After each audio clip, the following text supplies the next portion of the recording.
Hi, this is Gary with MACMOST.com. Let me show you how you can use shortcuts with your voice to provide input.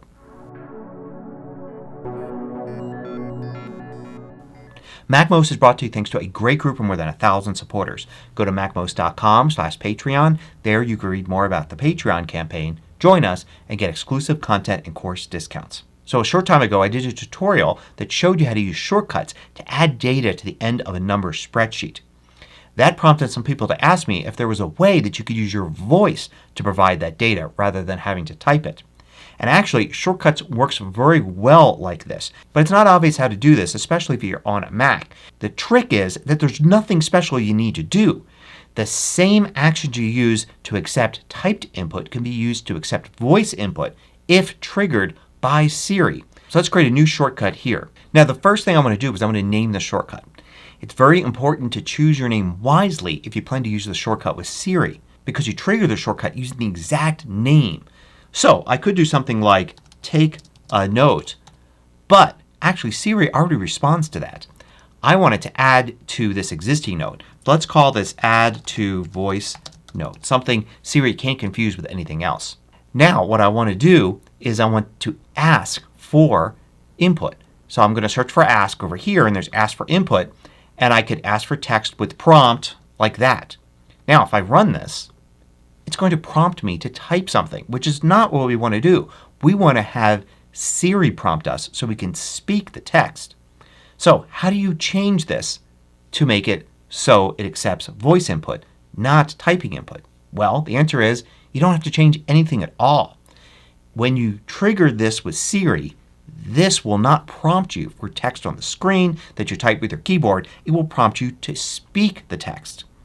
So let's go and finish this off with a search for note. There's find notes.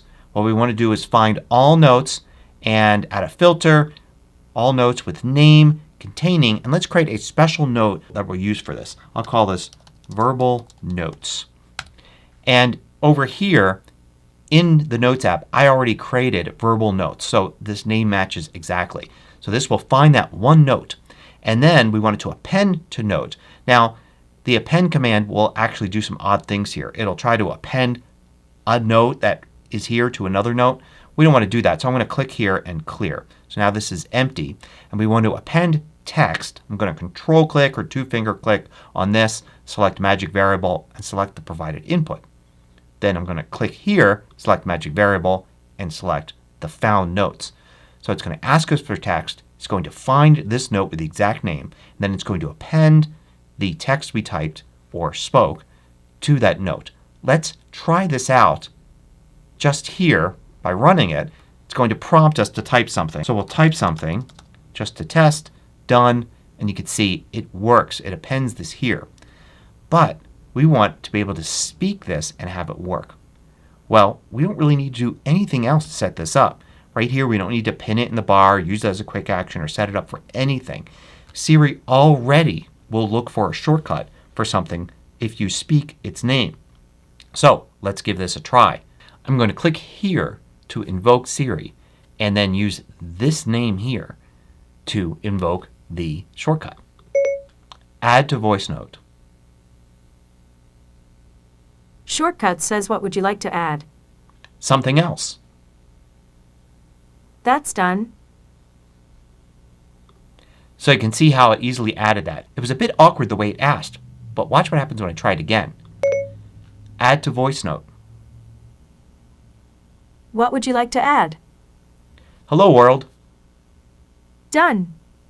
So it's less awkward the second time you do it. The great thing about this is this works on the iPhone and iPad the same way. Matter of fact, since shortcuts are shared through iCloud, this is already on my iPhone and my iPad and I can invoke Siri. I can even use the voice activation for Siri if I have that enabled on my device. Ask it to trigger add to voice note by speaking that, and then it will prompt me to speak something which then it will add to this note, which also is an iCloud. So I can already use this shortcut and this note across all of my Apple devices. So let's take a look at this record event into a spreadsheet that I created before. I'm going to take this shortcut and duplicate it like that. And then I'm going to double click it to enter. I'm going to simplify the name here to record event. And then I'm going to replace this selection from list here with that ask command. Ask for input. So it's going to ask for text with prompt. Then I'm going to change the chosen item here. So it's actually going to add this provided input as text here. And it's going to put that at the bottom of this spreadsheet. So let's give this a try. Record event. What would you like to record? This is a test.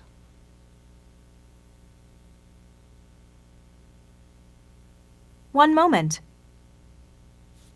You can see here it recorded what I spoke. This definitely opens up a lot of possibilities for using shortcuts to record events or to choose items based on what you speak. You can use that ask for input command for all sorts of different things. Hope you found this useful. Thanks for watching.